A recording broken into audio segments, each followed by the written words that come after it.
আসসালামু আলাইকুম ওয়া রাহমাতুল্লাহ। হিন্দু ভাই বোনদেরকে আদাব, অন্যান্য ধর্মাবলম্বী ভাই বোনদের প্রতি রইল শ্রদ্ধা, সম্মান, ভালোবাসা। সম্মানিত ব্যক্তিগণ, এই জিনিসগুলো একদম ব্যক্তিগত রাখুন। আপনার দুর্বলতা, আপনার শক্তি, আপনার পারিবারিক সমস্যা, আপনার শত্রু, আপনার ভালোবাসা, আপনার লক্ষ্য, আপনার পরবর্তী পদক্ষেপ। সবাইকে ধন্যবাদ। আসসালামু আলাইকুম ওয়া রাহমাতুল্লাহ। হিন্দু ভাই বোনদেরকে আদাব, অন্যান্য ধর্মাবলম্বী ভাই বোনদের প্রতি রইল শ্রদ্ধা, সম্মান, ভালোবাসা। সম্মানিত ব্যক্তিগণ, এই জিনিসগুলো একদম ব্যক্তিগত রাখুন।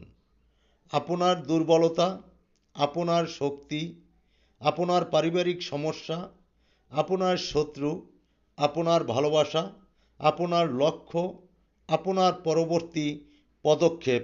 সবাইকে ধন্যবাদ।